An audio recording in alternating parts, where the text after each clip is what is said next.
Spicy मसालेदार Maggi.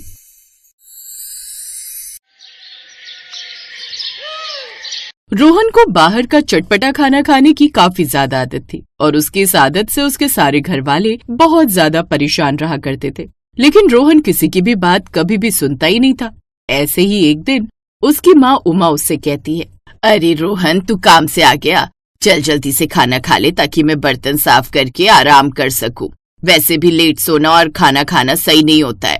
अरे माँ, मेरा बिल्कुल भी खाना खाने का मन नहीं कर रहा है। आज ऑफिस से आते हुए मैंने मैगी खा ली थी, जिस वजह से मेरा बिल्कुल भी मन नहीं कर रहा है कि मैं कुछ भी खाऊं। तुझे कितनी बार बोला है बेटा कि मैगी मत खाया कर, मैगी में प्लास्टिक होता है और वो शरीर को नुकसान करती है, लेकिन तू है कि मेरी बात बिल्कुल भी नहीं सुनता है।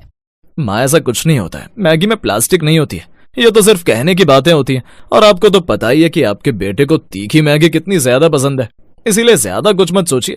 अगर आपको मुझे कुछ खिलाना है तो मेरे लिए चटपटी सी तीखी मैगी बना दीजिए। तू तो रहने दे रोहन, अभी बाहर से मैगी खा कर आए लेकिन तेरा मन नहीं भरा और फिर दोबारा मैगी खाने की कह रहा है। तू छोड़, अगर तुझे खाना नहीं खाना तो मत खा। इतना बोलकर उमा वहाँ से चली जाती है। रोहन को तीखी चटपटी मसालेदार मैगी बहुत ज्यादा अच्छी लगती थी और वो बहुत ज्यादा मसालेदार मैगी भी खाया करता।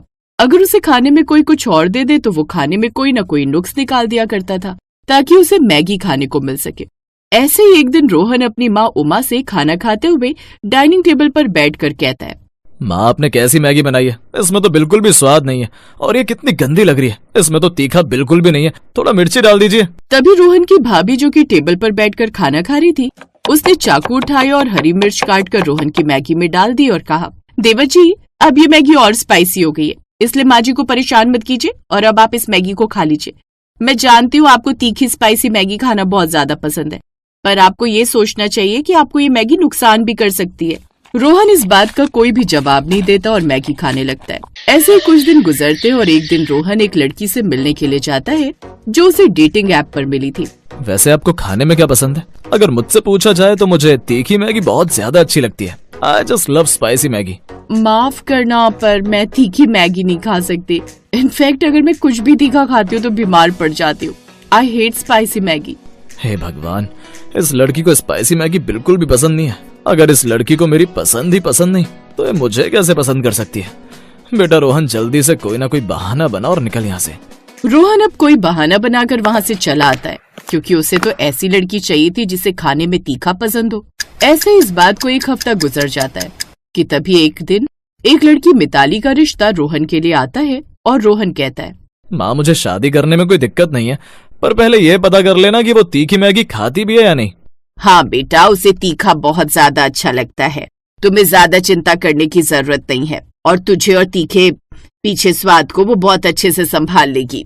ऐसे कुछ दिन गुजरते हैं और रोहन की शादी मिताली नाम की लड़की से हो जाती है। ऐसे ही अब अगले दिन जब मिताली की पहली रसोई की रस्म थी तो रोहन ने कहा, मिताली, आज तुम अपनी पहली रसोई की रस्म में क्या बना रही हो? मैं तो तुम्हें बस इतना कहूंगा कि मेरे लिए एक प्लेट मैगी जरूर बना देना, क्योंकि मुझे मैगी बहुत ज्यादा पसंद है। आप बिल्कुल भी चिंता मत कीजिए, मैगी तो मुझे भी बहुत अच्छी लगती है, इसलिए मैंने पहले ही मैगी मंगा कर रख ली थी और मैं अपनी पहली रसोई में मैगी बना दूंगी। रोहन भी ये बात सुनकर खुश हो जाता है, लेकिन उसे नहीं पता था कि उसकी जिंदगी पूरी तरह से बदल जाएगी। मिताली ने बहुत तीखी मैगी बना दी। भले ही रोहन तीखा खाता था, लेकिन उसे इतना स्पाइसी खाने की भी आदत नहीं थी। अब रोहन जैसे ही वो स्पाइसी मैगी खाता है तो कहता, अरे बाप रे बाप, मेरे तो जी भी जल गई, इतना तीखा। अरे भला इतना तीखा कोई खा सकता है क्या? आखिर तुमने इतनी तीखी मैगी क्यों बनाई? कहाँ तीखी मैगी है रोहन जी, ये तो बहुत अच्छी है, इसमें बिल्कुल भी तीखा नहीं है। मुझे लगता है आपके स्वाद में कोई दिक्कत हो गई है, जो आपको ये ज्यादा स्पाइसी मैगी लग रही है। मिताली को ऐसे स्पाइसी मैगी बनाने की आदत थी, जिस वजह से अब रोहन धीरे धीरे स्पाइसी मैगी खाना कम कर देता है, क्योंकि उसे स्पाइसी मैगी अच्छी तो लगती थी लेकिन एक लिमिट में। पर मिताली उसकी भी गुरु थी और वो और भी ज्यादा स्पाइसी मैगी खाया करती थी। ऐसे एक दिन रोहन के कुछ दोस्त उसके घर आते हैं। भाई रोहन, सुना है तेरी बीवी बहुत अच्छा खाना बनाती है। भाई हमें भी उसके हाथ का खाना खाने का मन कर रहा है, जरा कुछ बनवा कर खिला तो दे। हाँ हाँ, मुझे बताओ क्या खाओगे? पनीर मखनी, दाल मखनी, तंदूरी चिकन, मलाई कोफ्ते? नहीं यार, ये सब नहीं, कुछ हल्का फुल्का। अरे तुझे मैगी बहुत अच्छी लगती है ना, इसीलिए तू अपनी पत्नी से कहकर हमारे लिए मैगी बनवा दे। अगर मैंने इन लोगों को मिताली की मैगी खिला दी तो फिर ये बेकार में उसकी बुराई करने लगेंगे, इससे अच्छा है कि मैंने कुछ और खाने के लिए फोर्स करूं। मेरी बीवी बहुत अच्छा खाना बनाती है, तो तुम लोग खाना खाओ ना, ये मैगी क्यों? अरे नहीं यार, अब तो हमारा मन मैगी खाने का ही कर रहा है। आखिर हम भी तो भाभी के हाथ की मैगी खाकर देखें और उनकी तारीफ करें। रोहन ये सुनकर काफी घबरा जाता है। उसे लगता है कि अगर मिताली सच में स्पाइसी मैगी बनाकर ले आएगी तो इन लोगों का क्या हाल होगा। पर अब रोहन के पास दूसरा कोई रास्ता भी नहीं था, इसलिए वो मिताली को मैगी बनाने के लिए कहता है।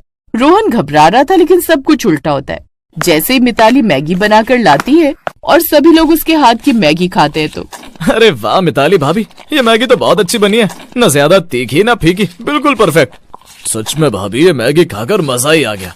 मुझे नहीं पता था कि आप इतनी अच्छी हैं। अगली बार आप हमें एक मैगी बनाकर खिलाना। रोहन भी ये सारी बातें सुनकर हैरान हो जाता है। उसे समझ में नहीं आता कि जो मिताली हमेशा स्पाइसी मैगी बनाया करती थी, उसने नॉर्मल मैगी आखिर कैसे बना दी। अब कुछ ही देर में उसके सारे दोस्त घर से चले जाते हैं, जिसके बाद रोहन अपनी पत्नी से सवाल करता है। मिताली, मुझे एक बात समझ में नहीं आ रही कि अगर तुम्हें स्पाइसी मैगी अच्छी नहीं लगती है तो तुम मेरे लिए क्यों बनाती हो, और अगर तुम्हें स्पाइसी मैगी अच्छी लगती है तो तुमने जो मेरे दोस्त आए थे उनको ये प्लेन मैगी बनाकर क्यों दी? रोहन जी, वैसे देखा जाए तो मुझे भी स्पाइसी मैगी अच्छी लगती है, लेकिन जब मुझे अपने ससुराल वालों से ये पता चला कि आपको स्पाइसी मैगी काफी पसंद है और आप उसके अलावा कुछ नहीं खाते, तो मैंने आपको सबक सिखाने के लिए सिर्फ आपके लिए स्पाइसी का डबल डोज कर दिया। पर जब मुझे पता चला कि आपके दोस्त घर आए हैं और उन्हें मेरे हाथ की मैगी खानी है, तो मैंने उनके लिए नॉर्मल मैगी बना दी ताकि उन्हें कोई दिक्कत ना हो और आपकी शान भी रह जाए।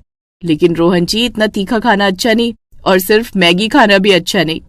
सच में तुम बहुत अच्छी हो मिताली, जिसने मेरे घर वालों के आगे और मेरे दोस्तों के आगे मेरी इज्जत रख ली। मुझे तो लगा था कि तुम अभी भी स्पाइसी मैगी बनाकर ही लाओगी, पर तुमने ऐसा नहीं किया। एक पत्नी को अपने पति के हिसाब से चलना चाहिए। मैंने भी वही किया रोहन जी। वैसे स्पाइसी मैगी खाना मुझे भी पसंद है, लेकिन फिर दोहरा रही हूँ, मैगी लिमिट में ही खानी चाहिए, वरना कल को कुछ भी हो सकता है। रोहन अब मिताली से वादा करता है कि अब वो ज्यादा तीखी मैगी नहीं खाया करेगा, और अगर खाएगा भी तो लिमिट में, क्योंकि रोहन अपनी पत्नी की समझदारी से बहुत खुश